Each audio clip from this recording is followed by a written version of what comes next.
Hey,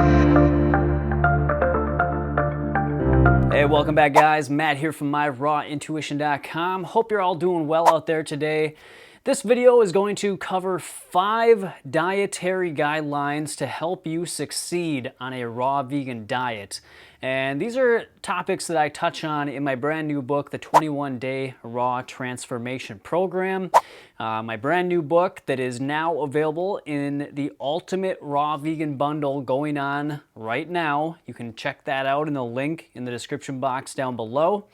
Plenty of amazing raw, vegan, low-fat content for you to educate yourself and to give yourself all the recipes you're going to need to get into this lifestyle and just, try it out, see how it works for you, and do it in a way that is intelligent and has worked for many, many people. So let's get into my 5 dietary guidelines that I think everybody could benefit from when getting into a raw vegan diet.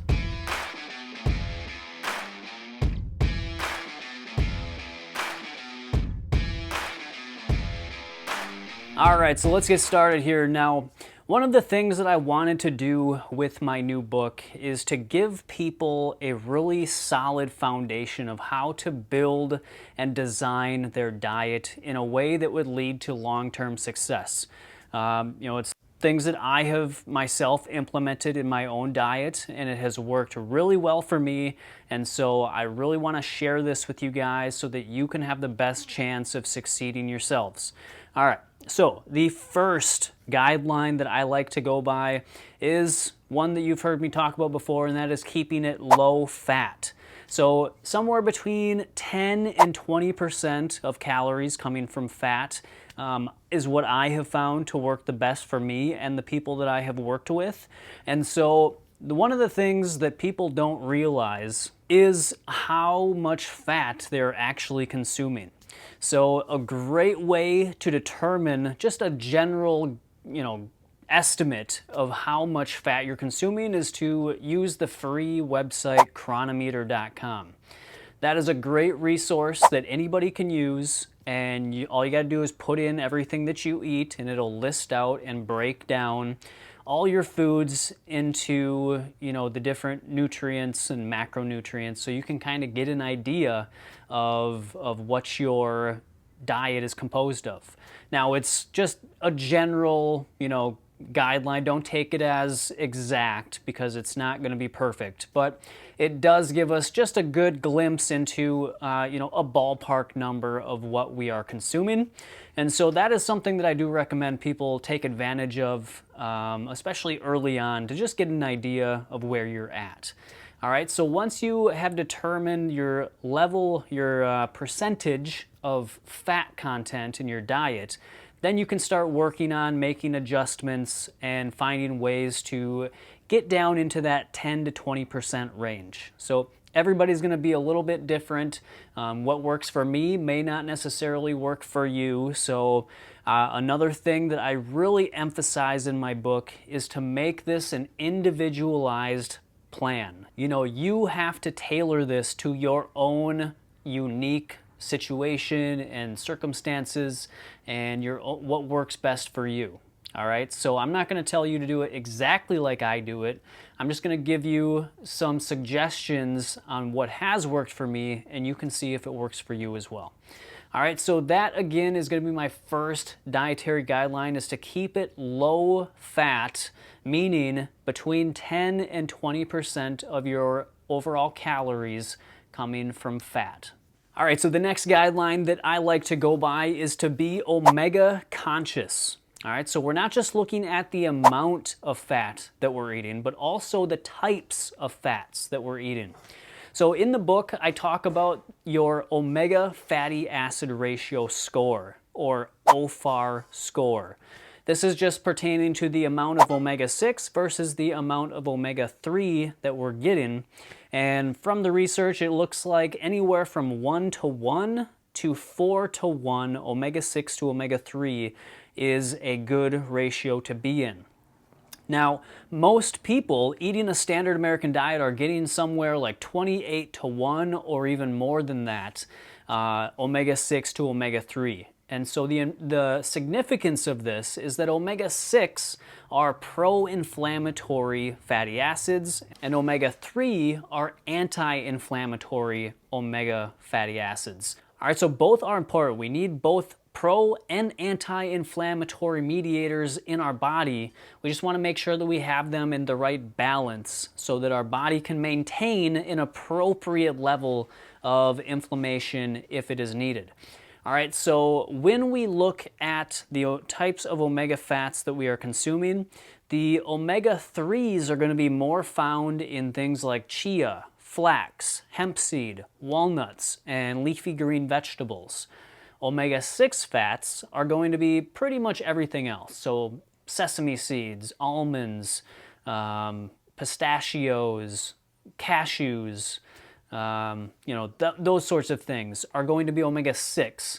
And why this is important is because the same conversion enzymes that work on converting the parent omega-3 fatty acid, ALA, into longer chain fatty acids, EPA and DHA, work also on the parent omega-6 fatty acid, LA, and convert that into longer omega-6 fatty acids, such as arachidonic acid.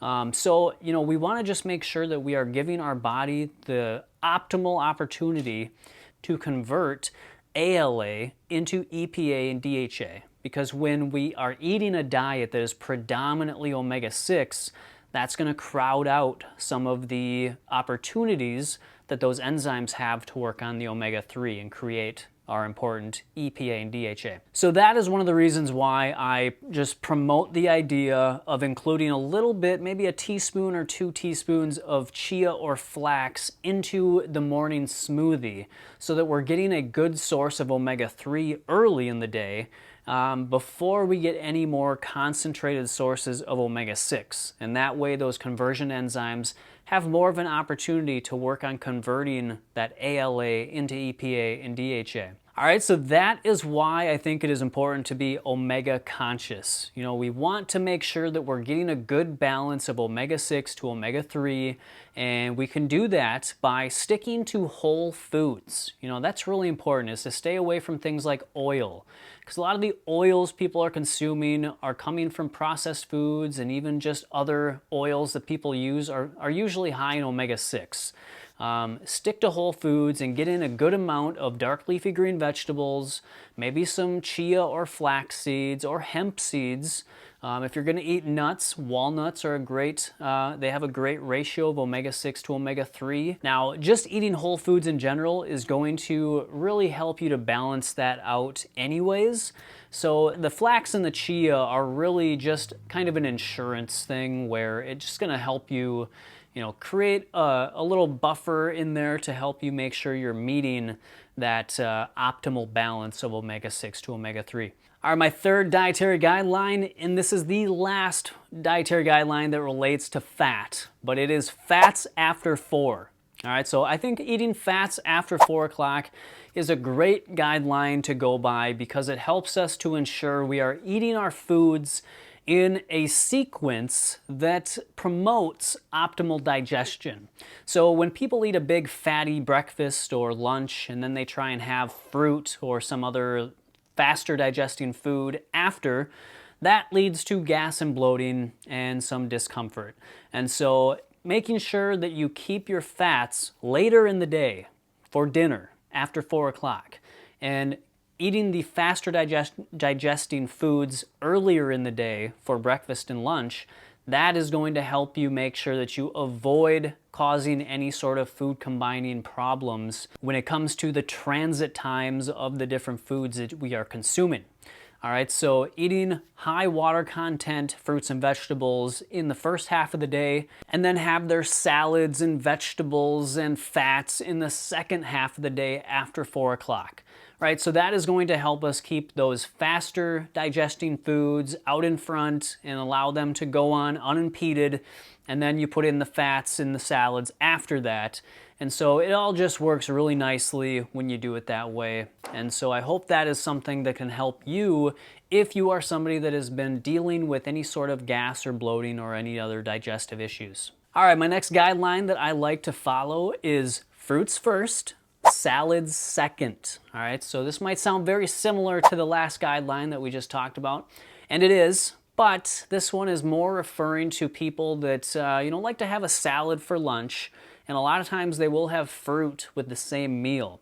Now, leafy greens do digest very well with fruits, but if you're gonna have more dense vegetables in there like carrots and beets and maybe broccoli or cauliflower, things like that, to make sure that you're always having the fruit before that salad with those denser vegetables. Even if you do like a fat-free salad dressing, I would always recommend to have the fruit first, and then maybe 15-20 minutes later, then you have your salad with those dense vegetables. And again, that is just gonna really help with the digestibility of the overall meal, and it's gonna help you to prevent any sort of gas and bloating later in the day. So definitely have your fruits first and your salads second.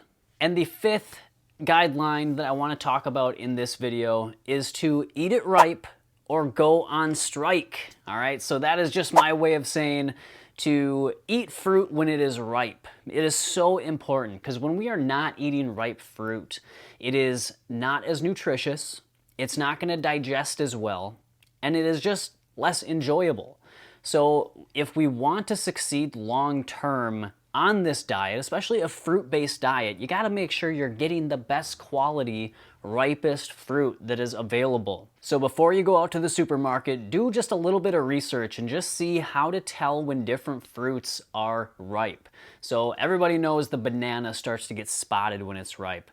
But things like mangoes and papayas and melons, you can tell a lot of times by how they smell. If they're really vibrant smelling, that's usually an indication that they are more ripe. The color is also another indication, unlike mangoes and other fruits, that you can tell when they start to get more vibrant colored. That's when they're going to be the riper varieties. And so there's a bunch of different ways that you can tell when fruits start to get more ripe. And if you have a question about this, definitely ask the produce manager at the grocery store that you shop at. They're going to be able to tell you when different fruits are ripe and how to tell.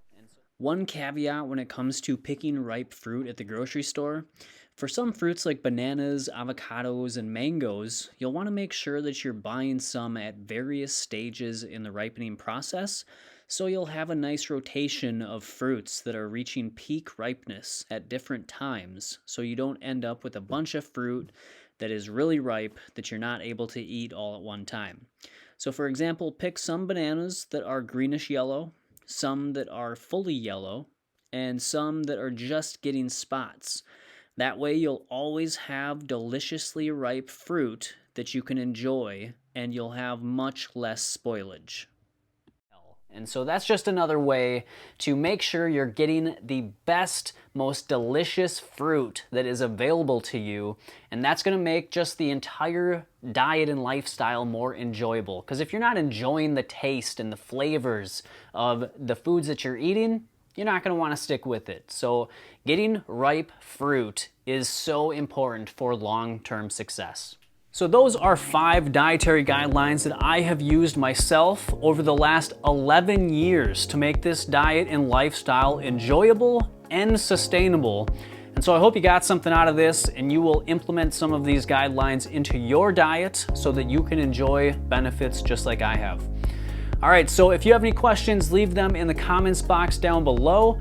And if you want to pick up a copy of my brand new book, the 21-Day Raw Transformation Program, you can do that right now. It is included in the Ultimate Raw Vegan Bundle going on right now. Link in the description box below. You can pick up my book along with many other contributors who are putting out brand new content for your education and your advancement into this diet and lifestyle successfully and enjoyably. So I hope that's helpful for you guys. Until next time, I will catch you in the next video, and always follow your raw intuition.